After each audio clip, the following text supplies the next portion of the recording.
নমস্কার, আমরা এখন এসেছি তালমু আনন্দমার্গ স্কুলে। তো এখানে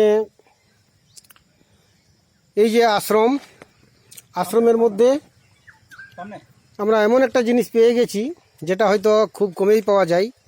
এই যে আপনারা দেখুন কীরকম জাম পেকে আছে, জাম, কালো জাম যেটাকে বলা হয়, একদম নিজের হাতে একদম কুচকুচে কালো, হ্যাঁ, তুলে তুলে একদম হনুমানের মতো মানে খাওয়া যাচ্ছে আর কি।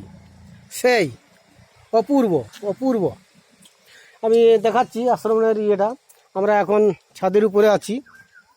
এই যে এদিকে আম পেকে সেই ইয়ে হয়ে আছে, ওই যে আমগুলো হয়তো ইয়েগুলো দেখা যাচ্ছে না, কিন্তু ভিতরের দিকে পেকে পেকে একদম হলুদ হয়ে আছে।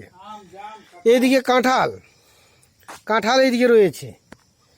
ও সেই, এই যে এখানে দেখাচ্ছি আপনাদেরকে, এই যে জামগুলো কীরকম পড়ে আছে একদম কালো হয়ে হয়ে।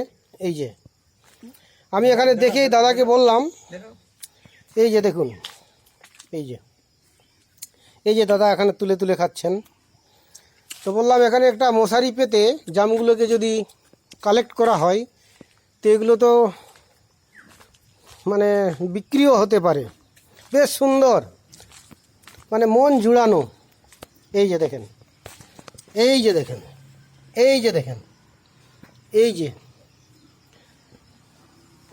এই যে এই যে দেখেন, গাছে একদম কালো হয়ে আছে পেকে, কুচকুচে কালো। এই যে দেখেন, এই যে এই যে দেখেন,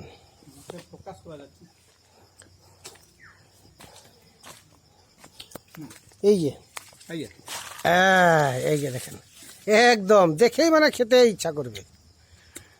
আমাকে দেখাও তুলছি। এই যে দেখুন আমাদের দাদা আচার্য সুধাময়ানন্দ অবধূত, হ্যাঁ, একদম তুলে তুলে খাচ্ছে। ও ও ও চতুর্দিকে ফলে ফুলে ভরপুর। আমি মার্গিদেরকে আমি বলবো একবার এই ইউনিটটা ঘুরে যেতে। এই যে দেখুন বেল রয়েছে, বেল রয়েছে। আমি মার্গিদেরকে বলবো একবার এই যে তালমু ইউনিটটা, যারা যারা এই ডিএমএসে এসেছেন আনন্দনগরে, আমাদের পুন্দাগ স্টেশন থেকে আনুমানিক 5 থেকে 6 কিলোমিটার হবে। তো একবার ঘুরে যেতে বলবো ইউনিটটা ভিজিট করার জন্য। এই যে দেখুন সেই আমের বাহার, সেই আমের মানে বেশ বড় বড় আম রয়েছে, জাম রয়েছে, কাঁঠাল রয়েছে, বেল রয়েছে, হ্যাঁ, বেশ সুন্দর। দেখে তো আমার মনটা ভরে গেল। এরপরে আমিও একটু খাবো তুলে তুলে। এই যে দেখুন।